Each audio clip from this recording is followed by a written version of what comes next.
as we go through the first chapter of Beytzah, of the Mishnah of Yom Tov, we're going through a series of discussions or disagreements, actually, between Beit Shammai and Beit Hillel. We began, you remember, with a situation where, in fact, Beit Shammai are lenient and Beit Hillel are strict. So the other way round from their normal fashion. And that doesn't continue.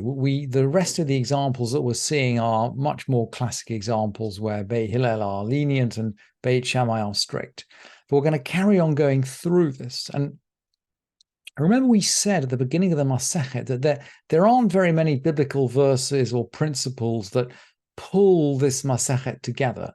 It's almost like a reprise, a reminder of the Masechet of Shabbat. We'll see that we're coming across many, many issues which we learned in Masechet Shabbat, and we're applying them or reapplying them to Yom Tov. But one of the themes running through is the theme of food, because the difference between Shabbat and Yom Tov is preparation of food. So one of the themes is food. But the Masechet is also held together by, let's say, verbal chains of tradition. So chains of teaching and repetition, which clearly have been put together because they make it easy to be memorized. And you'll see that all these Mishnayot look the same. Beit Shammai say this, Beit Hillel say that. And quite often then there's a third opinion who disagrees with both of them right at the end. So they all have the same form. Beit Shammai says one way, Beit Hillel says the other way, and maybe we'll have a third opinion at the end. This is the literary form of nearly the first half of the Masechet, and we'll see halfway through the second chapter that Rabbi Gamliel actually polishes off this part of the Masechet by articulating certain areas in which he rules according to Beit Shammai. So Rabbi Gamliel will go like Beit Shammai, as he does in other places too. But until we get to that point where Rabbi Gamliel closes off this little chain of teaching, we're going to carry on with the same pattern. Beit Shammai, Beit Hillel, third party. And so we jump in to the seventh Mishnah in the first chapter.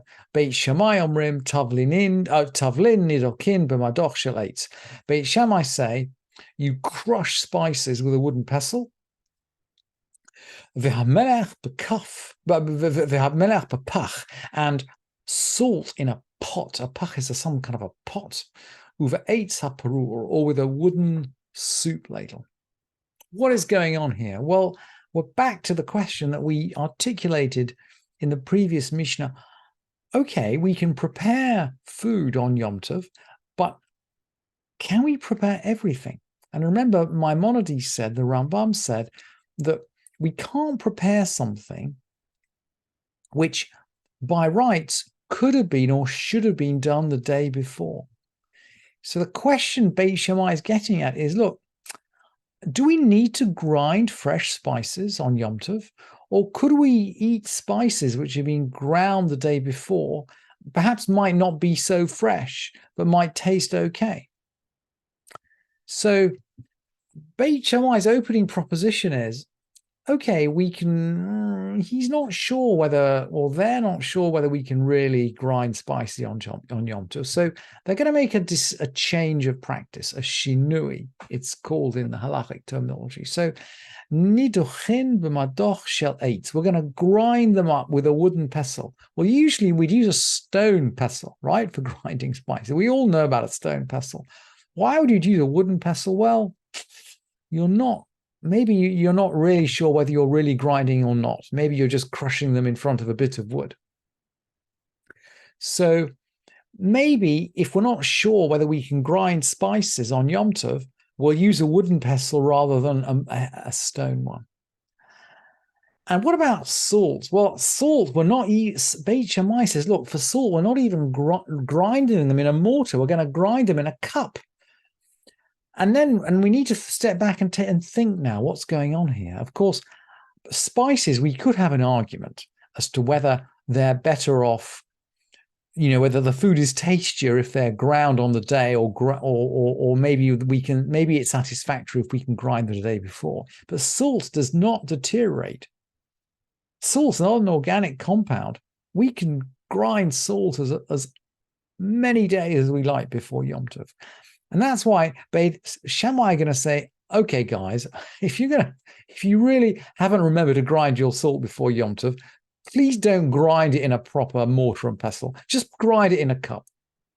Or uva Beytzah parur. With a Beytzah parur is a big soup ladle. So it feels a bit as though we're using the back of the ladle in a cup or maybe in a mortar to just crush the salt a little bit and break it down.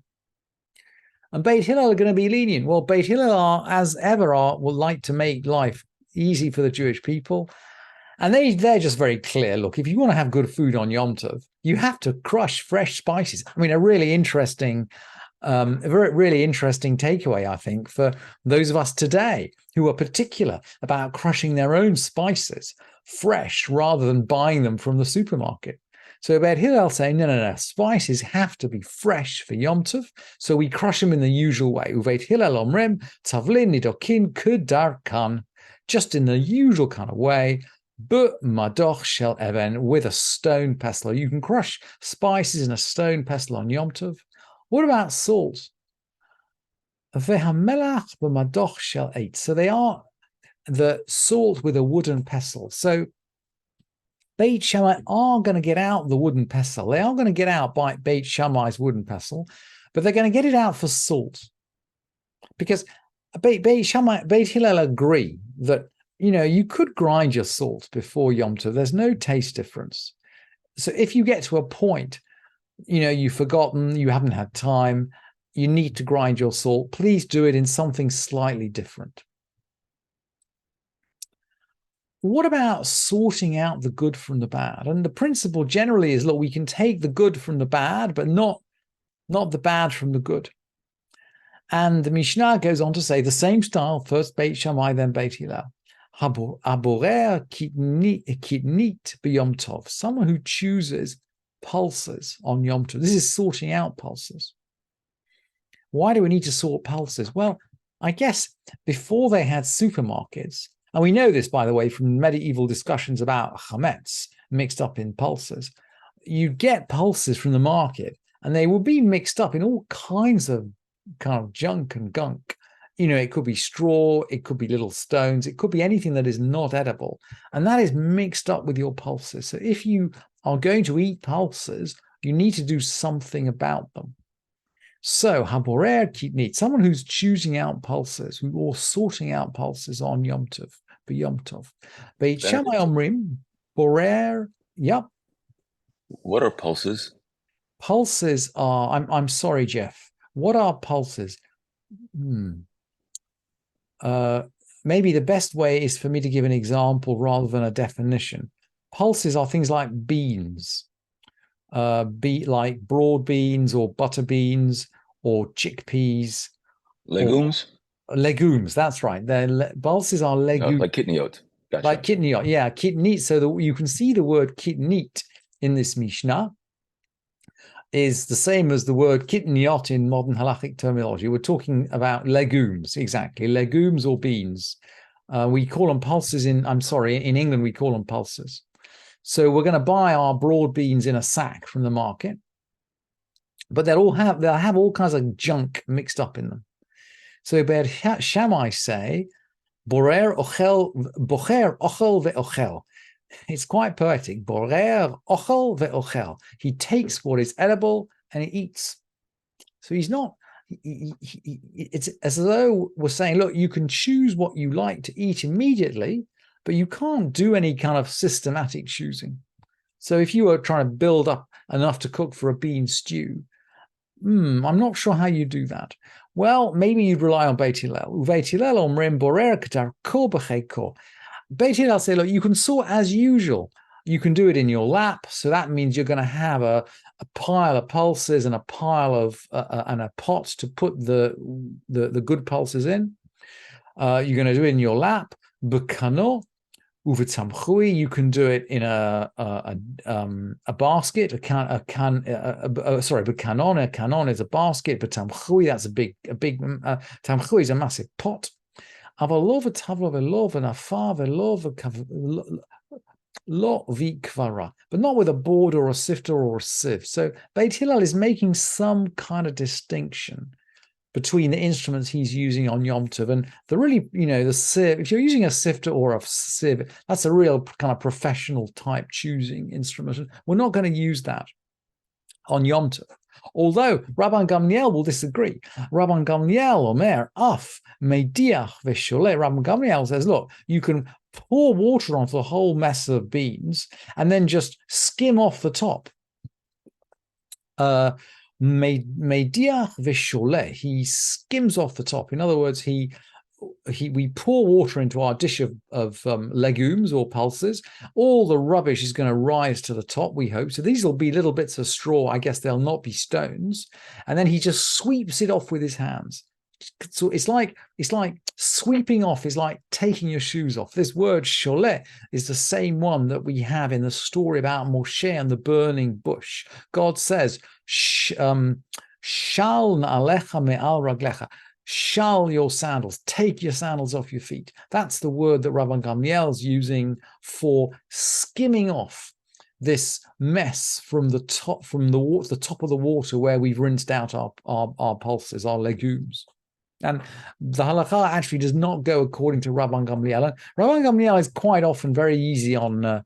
He's quite often very easy on himself, and we'll see that a bit later. What about sending out presents? Could we send presents out on Yom Tov? Again, I guess we're getting into carrying on Yom Tov. Obviously, we can carry what we need, and we learned that. We learned that in the previous Mishnayot. We're going to send out. What if we send out food to one of our friends or one of our neighbors? Beit Shammai omrim ein meshalchen b'yom tov ele manot. Beit Shammai say you only send portions. I'm sorry, there's a typo on this slide. It's portions, not potions.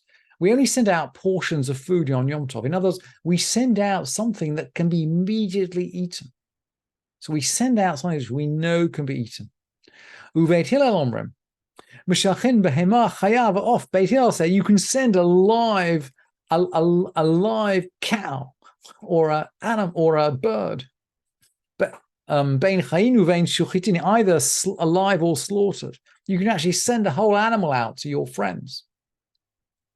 Meshachin yenot shmanim uslatot. You can send out wines and oils and flours. Ve'kitniot, and by the way, pulses and legumes. Avalot not grain. So Beit Hillel, and Beit Hillel sounds a bit more like actually the way we observe Yom Tov today. You send out a vast quantity of things that are good to send to your friends, and you don't worry too much about whether maybe you're sending out a quantity which is larger than what they might immediately consume on Yom Tov. Where does Beit Hillel draw the line? He draws a line with grain. Aval lo tzvua, because Beit Hillel is saying, look, we can't actually use the grain unless we grind it into flour. And grinding into flour is certainly something which we could have done before Yom Tov. Absolutely, we could have made flour before Yom Tov. So we're not going to send out grain to a neighbor on Yom Tov. Although, you'll notice these Mishnayot, and we'll see this again tomorrow, these Mishnayot finish with a third opinion. Rabbi Shimon matir bituvua. Rabbi Shimon permits grain. So he permits sending out whole grain. Maybe he has an idea that you can make a dish a bit like porridge. In American, you would call this oats. You can cook grains as oats. You can boil them and you can eat them for breakfast. Like Quaker oats, although Quaker oats are rolled. So Rabbi Shimon says, look, even grain can be eaten without being ground into flour. And so on that kind of basis, we can send it out on Yom Tov to our friends and our relatives and our family.